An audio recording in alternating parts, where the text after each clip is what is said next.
Very good evening students. अभी कुछ दिनों में हमने पढ़ा average speed and average velocity. आज हम कुछ न्यूमेरिकल्स कर लेते हैं ताकि हमारा कंसेप्ट क्लियर हो जाए। Okay, so the first numerical is a body moves in straight line with velocity v1 for 1/3 time and velocity v2 for the remaining time. Find average velocity. तो पहले मैं आपको ये क्लियर करना चाहती हूँ कि इस क्वेश्चन में बॉडी स्ट्रेट लाइन में ही चल रही है, कोई रिवर्स मोशन नहीं है। So we treat average velocity as average speed. ठीक है, देखो अब कोई बॉडी है, वो स्ट्रेट लाइन में चल रही है। ठीक है, किस वेलोसिटी से? v1 वेलोसिटी से। कितने टाइम के लिए? 1/3 टाइम। 1/3 टाइम मतलब हमें टाइम को सपोज करना पड़ेगा। So let the total time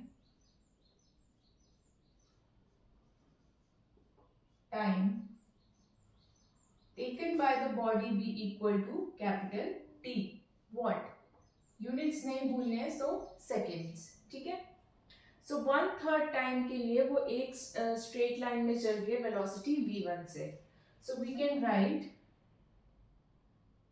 when we can write the velocity of the body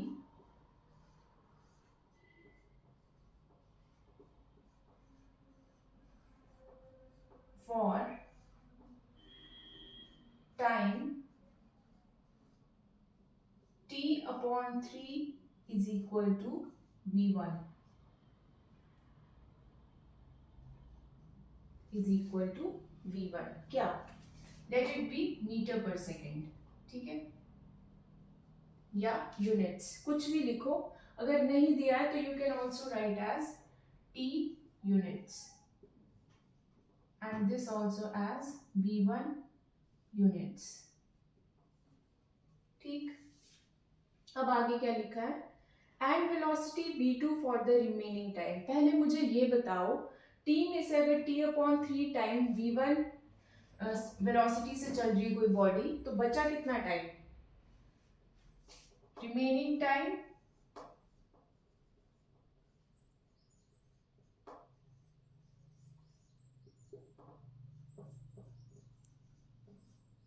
is equal to t minus t/3 which is 2t/3 seconds, sorry units, क्योंकि दिया नहीं है ना सेकेंड क्या है, आवर्स है या सेकेंड्स है, यूनिट क्या है टाइम का।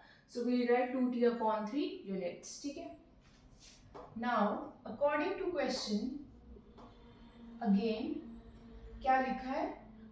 velocity v2 for the remaining time. Body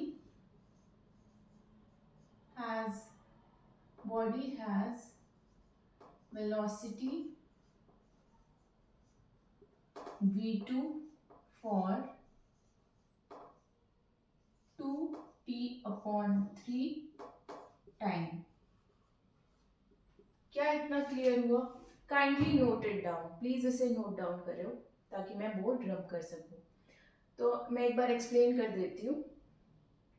एक बॉडी है, वो एक स्ट्रेट लाइन में चल रही है वेलोसिटी v1 से फॉर 1/3 टाइम। क्योंकि टाइम टोटल टाइम दिया नहीं है तो हमने उसे सपोज कर दिया कैपिटल T यूनिट्स। ठीक है, अब 1/3 टाइम है तो 1/3 of t 1/3 of capital T will be t/3। उसके क्वेश्चन के अकॉर्डिंग t/3 में v1 यूनिट्स स्पीड से बॉडी वेलोसिटी या स्पीड से बॉडी ट्रैवल कर रही है किसी स्ट्रेट लाइन में। ठीक है, अब रिमेनिंग टाइम कितना है? t minus t/3 which is 2t/3 units. अब उसमें कितना कर रही है रिमेनिंग टाइम में? v2 वेलोसिटी से। सो v2 has velocity v2 for time 2t/3।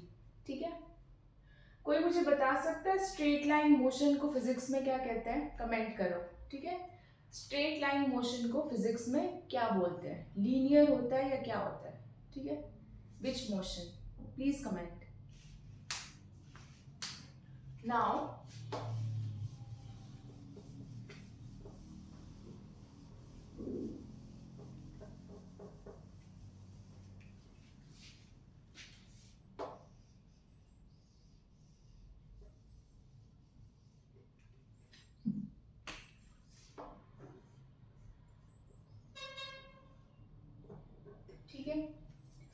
देखो, हमें क्या पता है, v एवरेज, एवरेज स्पीड होती है, हम स्पीड लेके चल रहे हैं, रीजन मैंने तुम्हें बता दिया, it is total distance travelled, distance travelled upon total time taken. ठीक, नाउ टोटल डिस्टेंस कैसे निकालोगे? क्या हमें ये फॉर्मूला पता है? Distance is equal to speed into time. ठीक, अब टोटल डिस्टेंस निकालेंगे हम यहां से, क्या होगा, v1, इसको नोट डाउन करो फिर मैं आगे बताती हूँ। Distance is speed into time, this is a very important formula, distance is speed into time, note it down.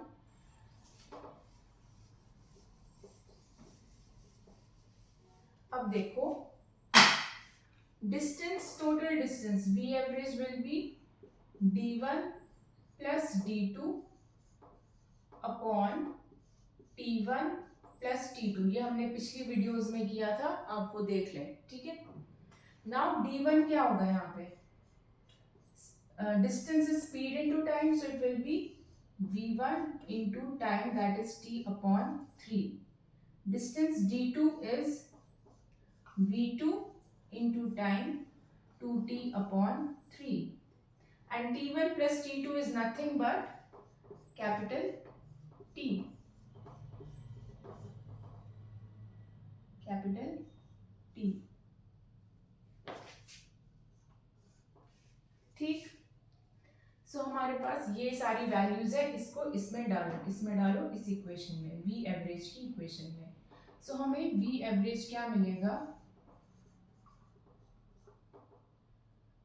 v1 t upon 3 plus v2 into 2t upon 3 divided by capital T।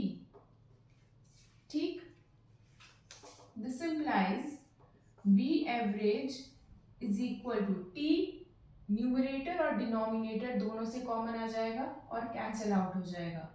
मैं step बता देती हूँ, v1 upon 3 plus 2v2 upon 3, so we can cancel out and we get v average is equal to v1 upon 3 plus 2v2 upon 3, so this is the answer। okay, is it clear? कोई doubt तो comment करना। okay, thank you।